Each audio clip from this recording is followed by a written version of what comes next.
안녕하세요. 파산관제인 홍현필 변호사입니다. 예, 오늘은 그 2017년 4월 10일 선고된 65년생 남자분의 그 경매 한가 사례를 한번 살펴보도록 하겠습니다. 이건 제가 이제 조사할 때 집행공탁금이 8,300이 있는 줄 알았는데 이제 이미 찾아가서 그건 이제 오류를 범한 사안입니다. 2004년에서 2010년 사이에 그 자가연대인데 배우자 소유로 이제 경매 처분이 됐습니다. 2010년에서 12년엔 마찬가지로 자가 경매 처분됐고요. 2012년 8월 31일 자가 경매 처분됐고요. 그래서 이제 결국 2012년부터는 그 부상으로 지인 회사에 거주지에 있고 실제 이제 거주는 누나 집인 어떤 부천에서 왔다 갔다 하고 있습니다.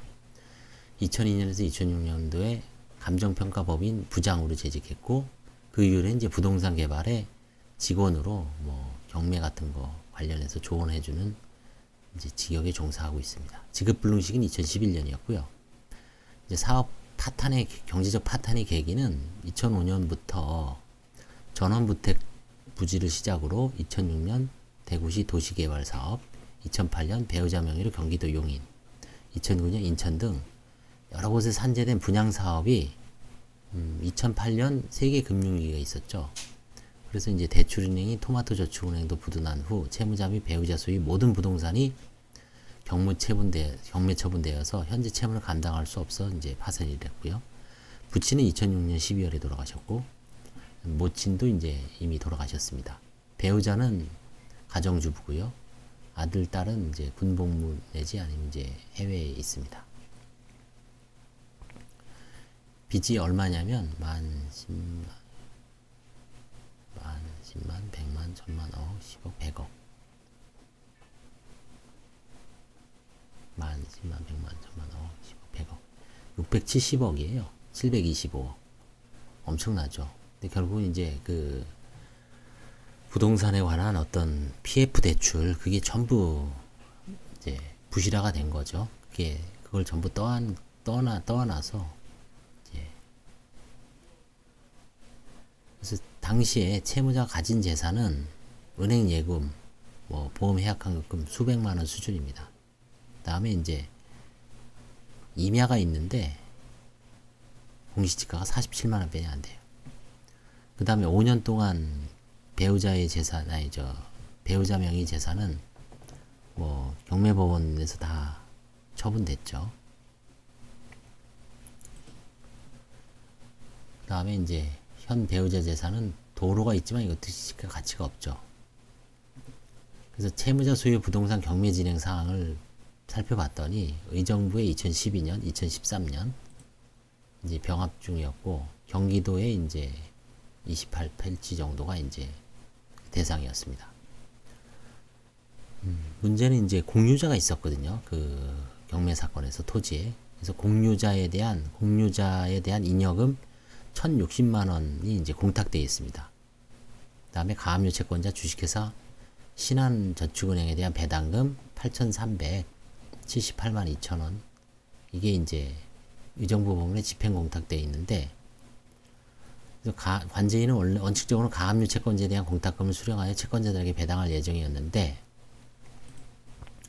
나중에 보니까 가압류 채권자가 판결을 얻은 다음에 집행공탁을 이제 찾아가는 것 같아요. 그때는 이제 관제인이 이미 이제 배당이 된 거기 때문에 집행이 종료된 거로서 관제인이 더 이상 관여할 수 없죠.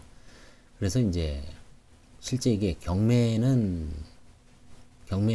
파산재단이 편입된 게 없고 채무자 소유 부동산이 있었죠. 아까 경매 처분되지 않고 남아있던 임야가 있습니다. 155제곱미터. 이거를 이제 처남에게 약 300만 원에 매각을 했습니다. 이제 땅의 이용 현황을 보면 맹지였다고 합니다. 맹지로서 현재 공시지가는 47만 원 수준이고 채무자는 200만 원에 취득하였다고 진술하고 있으므로 인접지 소유자인 처남이 취득하는 것이 바람직하겠죠. 그래서 처남한테 조금 약간 배당할 수 있게끔, 어차피 이거는 받아도 세금 내고 뭐 아마 채권자한테 돌아갈 돈은 없겠죠. 그 다음에 이제 배우자 소유 인천법원 경매 사건도 전액 교부권자 및 남동구청과 근저당권자의 예금보험공사에서 다 배당을 받아갔고 남는 건 없었습니다. 다음에 이제 처남과 친누나의 채무자 및 배우자 소유 경매부동산 낙찰 경위에 대하여 한번 이제 혹시 은닉이 아닌가 한번 살펴봤습니다. 왜냐하면 채무자 및 배우자 소유 부동산을 처남을 통해서 혹은 친누나를 통해서 이게 가족들을 통해서 위장으로 낙찰받는 사례가 가끔 있거든요. 처남과 매형의 부동산이 경매로 나왔다는 소식을 듣고 주변 처남은 그러니까 매형이죠. 이 채무자가 매형이죠. 부동산이 경매로 나왔다는 소식을 듣고 주변 지인들로부터 자금을 차용하고 대출을 받아 부동산에 투자한 것이라고 진술하고 소명 자료를 이제 제출했습니다. 일단 그 소명 자료 중에서는 연소득이 6천만 원을 상회한 점. 일단 어느 정도는 소득이 있죠. 그 다음에 이 처남이 이자를 납입하고 있고 채무자의 자금이 처남에게 은닉되어 투자되었다는 증거가 예금보험공사의 그 처남과 배우자를 상대로 한 사행위 취소 소송에서 제출되지 않았습니다. 그 판결문을 보시면. 그래서 현재로서는 이 부동산을 채무자의 은닉재산으로 단정할 수는 없고 결국 처남의 투자자산으로 볼 수밖에 없었습니다. 물론 깊이 들어가면 다른 결과가 나올 수 있지만 파산은 사실은 비송사건에 불과하잖아요. 채무자를 빨리 면책을 시켜야 되는데 거기서 채무자가 아닌 재산에 대해서 이걸 채무자의 재산으로 볼 수 있느냐 아니냐는 신속하게 판정을 해줘야 되죠. 일반 소송에서는 누구 거냐가 되게 중요하지만 파산에서는 채무자께 아닌 거를 완벽하게 입증할 수는 없죠. 그래서 대략적으로 그 사람의 재산이라는 걸, 처남의 재산이라는 거를 소명 정도로 가름하는 수밖에 없습니다. 그러면 그 사람의 자금 출처가 그 사람 호주머니에서 나왔고 일단 명의가 그 사람 명의로 돼 있고 그 다음에 그 이자를 이 사람이 내고 있고 그 다음에 이자를 낼 만한 충분한 소득이 있었다면 이건 처남 걸로 봐야죠. 일반 소송과는 좀 다르죠. 그 입증 방향이라든가 그 입증 정도가 그렇게 잠정적으로 판단하고 넘어가는 수밖에 없습니다. 채무자를 면책시키기 위해서. 다음에 이제 배우자도 한번 봅시다. 배우자 명의로 있던 서울 빌라도 경매 낙찰 자금 2억 9,500만 원을 주변 지인들에게 차용하고 대출을 통하여 낙찰을 받았음. 채무자가 월 75만 원의 월세를 지급하면 거주하다가 처남을 소개하여 9천만 원의 임차보증을 지급하고 현재는 이제 이 처남이 거주하고 있죠. 취득자금 중 채무자가 2012년 7월 30일 1천만 원을 비롯하여 총 2,350만 원을 변제한 자금으로 이 부분이 채무자의 자금이 은닉될 가능성도 배제할 수 없으나 전체 자금에서 차지하는 비중이 10%를 못 미치죠. 낙찰 자금이 2억 얼마예요. 근데 은닉 자금이 2,300만 원. 10%도 안 됩니다. 그 다음에 채무자의 사업 악화로 누나로부터 차용한 것은 이제 사실로 보이는 점. 위 자금에 대해서 기존의 채권자들이 사행위 취소해서 별도로 문제 삼지 않은 점을 감안하여 관제인도 별도의 부인 소송은 뭐 할 수가 없는 거죠. 의심 정황만으로 안 되고 이미 했었으면 벌써 예금보험사 같은 데서 검토를 해서 아마 사행위 소송으로 칠 수도 있었죠. 근데 이제 뭐 그걸 입증하기가 사실상 불가능하죠.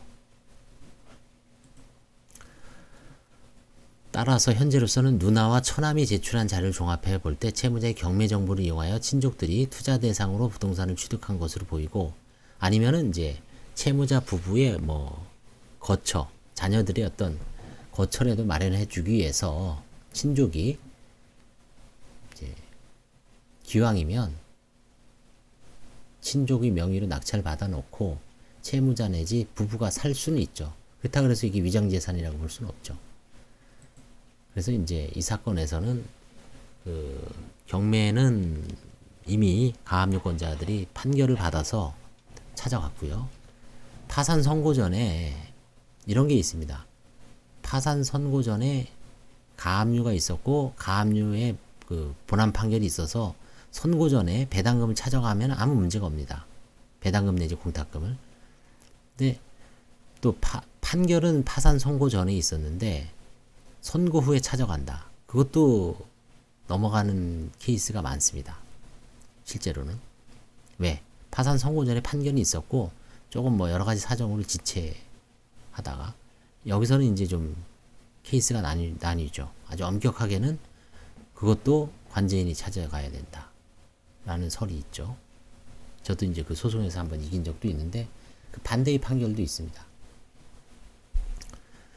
그래서 이제 이 사건에 있어서는 이미 가압류권자가 다 찾아갔기 때문에 관제인은 그 집행공탁금에 대해서 손을 쓸 이유가 없었고 이제 맹지에 가까운 임야만 처남에게 좀 부탁을 해서 300만 원에 매각을 하고 그 부분 아마 재단 채권으로 전액 변제했을 겁니다. 그래서 채무자는 거의 한 10년 동안 그 부채가 쌓여서 이게 아마 700억 이상 됐을 겁니다. 실질적으로는 다 그 2000년 초반부터 리만 사태 전 2008년까지 여러 군데 벌려놨던 부동산 개발 및 그 시행사업 이런 게 이제 큰 실패를 한 다음에 그때 이제 어그러져서 지금 최근 2017년까지 한 7, 8년 정도 걸린 거죠. 한 8년 정도, 7, 8년 정도, 한 9년 정도 걸렸겠군요. 2018년이면 2017년이니까 9년 정도 걸린 후에 면책이 들어와서 이건 아마 면책은 이분은 되셨을 거예요. 네, 오늘은 그 경매와 관련된 혹은 부동산과 관련된 면책 사례를 한번 살펴봤습니다. 도움이 되셨다면 좋아요와 구독을 눌러주시기 바랍니다. 감사합니다.